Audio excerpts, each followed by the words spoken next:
Thank you, everyone. Thank you indeed for inviting me to this very important colloquium or symposium. And my gratitude to STEPI and to your president and your members for the invitation. It is my first time visiting the Republic of Korea. I'm very grateful to be here. And in a spirit of collaboration and cooperation, I hope to have a lot more dialogue with many of you over the coming months and years. So a little background about myself. I have worked in the government sector for 13 years. I was the chief executive of a department in the state of Queensland in Australia, but I also dealt with quite a lot of national level issues.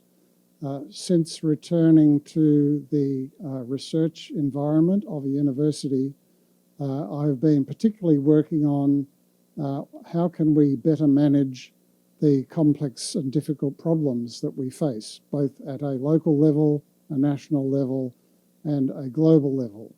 So my talk today is really a product of that thinking over many years and trying to bring together or synthesize a lot of ideas from a lot of research disciplines and a lot of policy areas.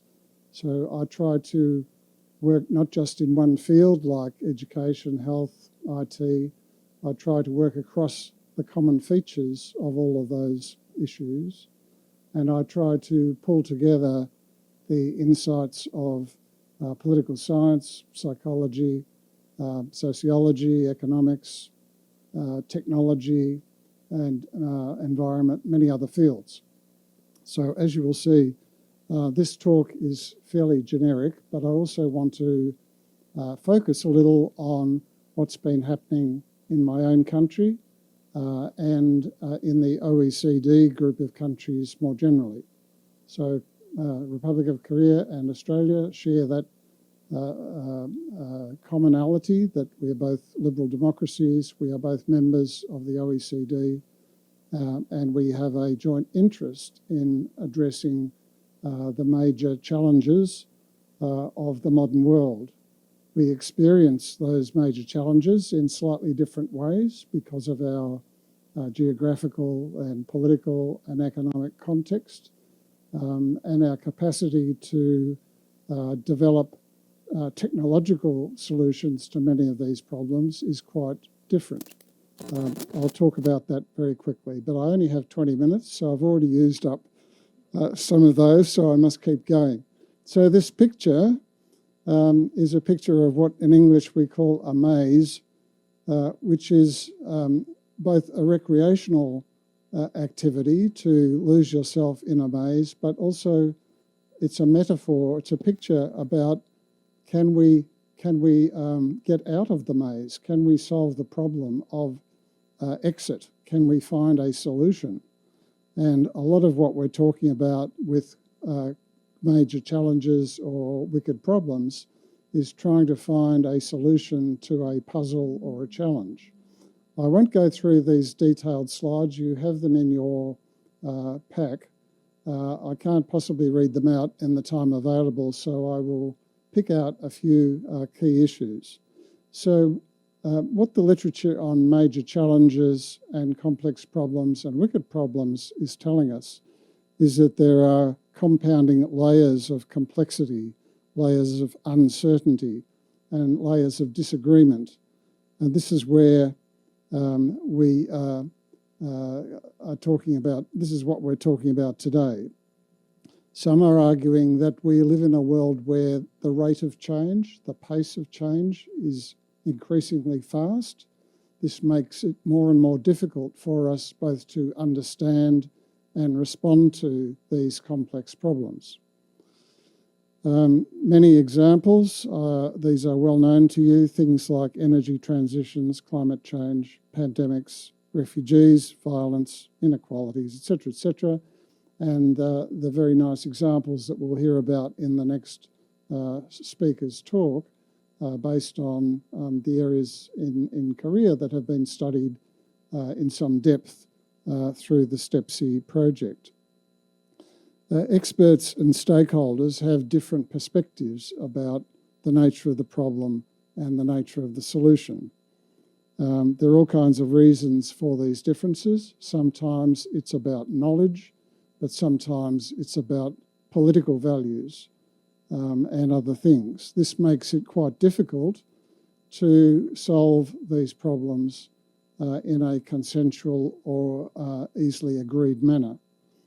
I do some work with my students on the UN Sustainable Development Goals. This is a marvellous picture of the very high-level challenges that are faced around the world, and each country has been invited by the UN to respond to these challenges. Many of them we will be talking about today. Again, I won't go through these, but what I want to emphasise is firstly, they affect all of us. Secondly, that these challenges are interrelated. You cannot solve one without taking into account some of the others. And thirdly, number 17 among these goals is a plea for partnerships and collaboration, that we cannot solve them on our own. We need to work with others who are willing to help us move forward. And my little book on wicked problems, which is freely available on the internet, tries to summarise some of the literature. It's partly about the conceptual framework for understanding complexity, but it's also got some case studies in it that we will be talking about today. So it's more than just complexity. Complexity is a feature of all our daily lives. We have complex systems. We have various kinds of interdependent issues, as I've said. There's all kinds of aspects of complexity that are summarised in this slide. I have to tell you a brief story. I was talking to one of the Prime Ministers of Australia some years ago when I was writing my first article about wicked problems, and I happened to know him because we had worked together in the bureaucracy. And I said, is your government going to examine wicked problems in a systematic way, like the STEPI project? And he said, no, this terminology is very distracting and easily misunderstood because it sounds like a dilemma about morality and ethics. It's not about that. So we talk in government about complex issues or systemic problems. And I said, that's fair enough, but I'm going to write my book anyway. And so I did. So not everyone is happy with the language of wicked problems, but if you think about complex and contested or conflictual problems, that's a good enough approximation. A lot of the things I've been working on is around the role of science and technology and better understanding in being able to more carefully delineate the nature of the problems themselves. That rather than rush to a solution, we need to firstly understand the problems quite thoroughly. So there is a very strong role for science, for technology, for the social sciences. I'm thinking of economics, I'm thinking of politics and good governance. I'm thinking about a range of other kinds of things, and having a learning approach. In other words, we learn from study, we learn from conversation and dialogue. We need to, as I say in the second last dot point here, consider processes for the sharing of knowledge and insights. And the last dot point here, thinking about methods of foresight, that is to say, understanding the emerging problems, the changing nature of the problems as they develop over time.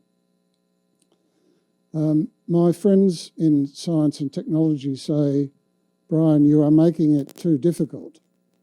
Science and technology have all the solutions, you just need to implement them. And I say, I wish that were true. I wish it was that simple, but unfortunately, human beings and organisations have different points of view, they have different economic interests, they have different cultural understandings, and political conflict can make the process very difficult to manage. So this is a slide saying science and technology are good, but they don't take us all the way to the solutions, because the solutions have to involve people with very different backgrounds, different bodies of knowledge and understanding, and different views about what we should do to resolve these problems. When I talk to government leaders in my own country, not so much the politicians, but more the civil servants, I say to them, unfortunately, some of these big problems are not being properly addressed. We are picking out small elements of the problem, and we are maybe shifting responsibility for solving the problem to other people rather than accepting responsibility and trying to develop solutions in partnership with the other stakeholders. So this is chapter 3 of my book, if you want to have a look. It's basically saying governments have not always approached these grand challenges in a productive manner. We need to be more thorough. We need to be more collaborative. And so what can we do in terms of knowledge systems and deliberative forums to go a little bit further? I suggest here wicked problems are more effectively managed under conditions where stakeholders and experts and citizens all feel that their interests and their concerns are being recognised and considered.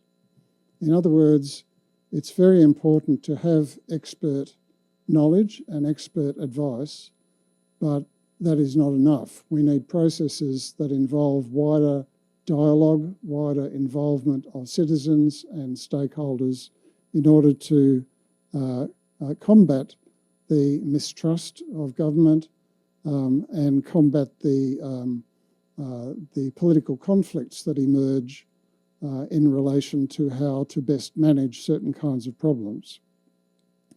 Building trust, building inclusive processes is what I'm suggesting. Liberal democracies like the Republic of Korea and Australia have been experimenting for the last few decades with additional venues, additional ways of knowledge sharing and involving citizens and stakeholders in dialogue to help solve the problems.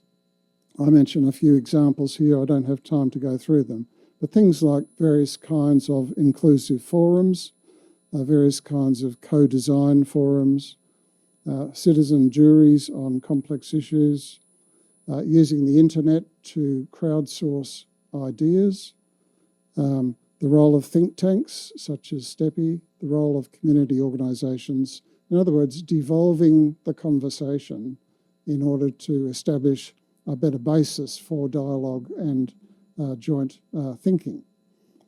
In my country, we experiment quite a bit in the public sector, in the government sector, with various kinds of ways to tackle grand challenges. Sometimes there is a role for Parliament and what I here call legislative committees, which investigate certain problems. Secondly, we have a very strong record in Australia of setting up a public commission of inquiry. In Britain, this might be called a royal commission, but we have a variety of different versions of this. We have a number of institutions like the Australian Productivity Commission, which does a lot of work on particular kinds of complex and contested issues. I'll give some examples here in the slide. I want to emphasise that the strength, the credibility of this process depends on seeking input, seeking submissions from diverse citizens, stakeholders, experts, so that the process of gathering knowledge and considering knowledge is quite a comprehensive one. The last dot point here, governments can support also a stronger emphasis on futures research, such as scenario analysis, looking at foresight, looking at emerging issues. And I know that many of you in the room are very aware of that and doing some of that really important work. Very quickly, the pandemic, we all have some experience of that. The lessons learned from the pandemic are to some extent contested globally. There were very different experiences. There is a lot of work in the last 5 years looking back on the pandemic and seeing what we could have done better, what lessons we have learned about the development of, or the rapid development of appropriate knowledge, and the fact that important insights emerged during the course of the pandemic, they were not available in advance. So that's an example of an area where the knowledge was incomplete, the knowledge was rapidly developing over time. How best do we encourage the rapid development of knowledge where we have a crisis? And what lessons have we learned about better managing these kinds of things next time? And I say here in the last dot point, there were strong arguments in my country and probably in yours about how to balance the different values and interests that underlie something like this. For example, is it largely about the health of the population to avoid disease, to avoid deaths, to avoid hospitalisation? Or is it about keeping the economy going, trying to make sure that people still are earning an income, that businesses do not fail, etc. And it's also a dialogue about the rights of citizens to move around, to have conversations with their family, to look after vulnerable relatives in another part of the country, etc. Example 2, very big one, climate change. We all know a lot about this. There are many, many aspects, including energy policy, that I know many of you are interested in. Again, I won't go through this slide because you're very familiar with the main features of this debate. There are knowledge challenges. There are divergent economic interests at stake. There are different views about the opportunity cost, that if we spend money on this, we won't be able to spend money on other things that we want to do at the same time. Economics has been very important. It's not just about the technology. Various arguments about preventative approaches, or what the economists call taking early action in order to avoid much larger costs in the future, all those kinds of things. Lots of mechanisms about technology transfer to the global south. Lots of debates about how to manage a transition from an energy system built around fossil fuels towards an energy system built around renewable forms of energy. Lots of issues about R&D, research, technology solutions, and all the rest of it. I was going to say last week, or the week before when I wrote the slide, that Australia has been very slow to act on some of these things. But again, when I got to the hotel here this week, I found that the Australian government had put out 2 reports while I was on the plane to Korea, 2 reports dealing with climate risk and climate adaptation. So they haven't been asleep after all. They've actually been doing some work on these major complex problems. Example 3, really, really quickly. Again, I will be talking about some of this later in the symposium, but artificial intelligence, digital technology, massive area of rapid innovation. Governments find it difficult to fully understand the dynamics, particularly the kind of relationship between encouraging innovation and encouraging investment in innovation, but on the other hand, trying to anticipate and moderate the possible harms or risks that emerge from the full-scale development of new technologies. I don't think I need to say anything further about things like privacy and data protection and whether children have access to everything that is on the internet. All those kinds of issues are well known to you.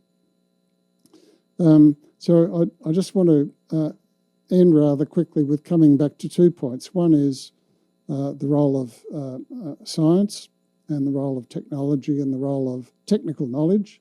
I said before, and I won't go into this again in detail, but scientific knowledge is absolutely central to everything we do, but science itself, point 4, cannot prioritise and adjudicate among the choices we face. Science can give us the information about the nature of the problem, about the possible benefits of various solutions or options, but at the end of the day, government and citizens need to make the choices about priorities, about where we spend the money, about how we handle what the economists call the trade-offs between various kinds of solutions. And of course, what happens, point 5, when the experts disagree, because on some issues or some aspects of the issue, there will be disagreement based on different understandings of the science or different understandings about the technology. And we know that governments, point 6, politicians tend to select the expert evidence that they find compatible with their own preferences, what in English we call cherry picking. You choose the pieces of evidence that strengthen your preference rather than face up to the challenge of saying maybe there are alternatives. And final slide very quickly, more collaboration. I've been working on this more collaboration thing for maybe 25 years. I did a lot of it when I was in government. I do a lot of it in my work back in the university sector, and particularly in trying to bridge the gap between people who work in the research sector, people who work in the government sector, and people who work in the community sector and the business sector. And trying to get those sectors to work together in a more productive manner is kind of like my major mission at the moment. So collaboration is really important, but it doesn't always go very smoothly. It is very difficult to take the collaborative path. It requires a lot of work. It requires a lot of investment in time and energy. It takes longer. But my suggestion is that at the end of the day, we get better decision making if we take a more collaborative approach. I'll leave you to think about that, and thank you for your attention.